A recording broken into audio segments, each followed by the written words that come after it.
दोस्तों, स्वागत है आपका zero to one AC channel में। आज के इस वीडियो में हम CMRR यानी कॉमन मोड रिजेक्शन रेशियो और स्लीव रेट जो कि एक बहुत इंपॉर्टेंट कॉन्सेप्ट है ऑपरेशनल एम्पलीफायर में, इन दोनों चीज़ों के बारे में आज हम इस वीडियो में जानेंगे। इससे पहले कि हमने दो वीडियो में बेसिक्स ऑफ ऑपरेशनल एम्पलीफायर और input offset voltage, output offset voltages और इनपुट बायस करंट के बारे में जान चुके हैं। तो आज की इस तीसरी वीडियो में हम जानेंगे कॉमन मोड रिजेक्शन रेशियो क्या होता है और स्लीव रेट क्या होता है। तो चलिए बिना किसी टाइम वेस्ट करे हम अपने टॉपिक्स को शुरू करते हैं जानना।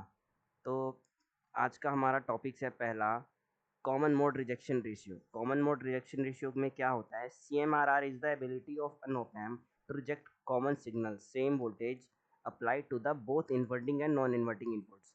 अब CMRR में क्या हो रहा है कि हम जब भी इन्वर्टिंग और नॉन इन्वर्टिंग इनपुट्स पे सेम वोल्टेज अगर प्रोवाइड कर रहे हैं, तो जो हमारा ऑपरेशनल एम्पलीफायर है उन दोनों वोल्टेजेस को कैसे रिजेक्ट करके हमें एक डिफरेंस आउटपुट पे दे रहा है। मतलब कि कॉमन मोड रिजेक्शन रेशियो में क्या हो रहा है कि ऑप एम्प क्या करता है, सेम इनपुट्स को रिजेक्ट करके हमें डिफरेंस, जो डिफरेंशियल एम्पलीफायर हमारा इसके अंदर लगा होता है, उसको आउटपुट पे प्रोवाइड करता है, यानी डिफरेंस हमें आउटपुट पे मिलता है।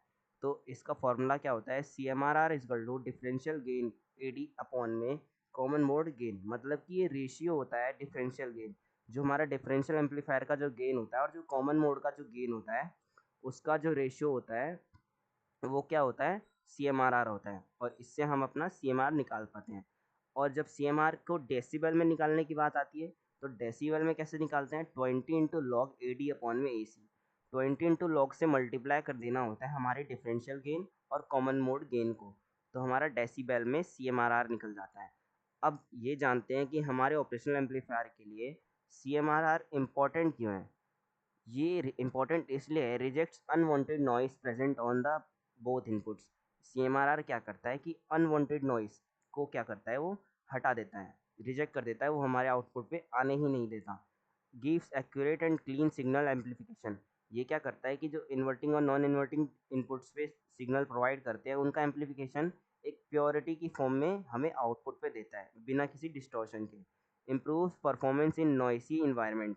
और अगर अगर यहाँ पे नॉइसी इन्वायरमेंट आ रहा है, तो अगर हमारा CMRR ज़्यादा होगा, तो क्या होगा, ये नॉइसी इन्वायरमेंट को हटा के एक अच्छा आउटपुट हमें प्रोवाइड करेगा आउटपुट पे। Useful for amplifying weak sensor signals. और वीक सिग्नल्स को अच्छे से एम्पलीफाई करने के लिए हमारे काम आता है CMRR। तो अब नेक्स्ट टॉपिक पे चलते हैं अपने, जो है कि हमारा स्लीव रेट। स्लीव रेट क्या होता है? Slew rate is the maximum rate of change of the output voltage of an op amp with respect to time. Slew rate क्या होता है कि maximum change of output voltage, जो output voltage हमारा change हो रहा है विद रिस्पेक्ट टू टाइम, उसको क्या कहा जाता है? स्लीव रेट कहा जाता है। स्लीव रेट हमारे ऑपरेशनल एम्पलीफायर के लिए एक प्रकार से बहुत ही हार्मफुल होता है, जो कि हमारे सिग्नल को डिस्टॉर्शन प्रोवाइड करता है। तो स्लीव रेट निकालने का क्या फार्मूला होता है? डेल्टा V अपॉन में डेल्टा टी। और स्लीव रेट को जो हम मेज़र करते हैं, it is measure in volts per microsecond.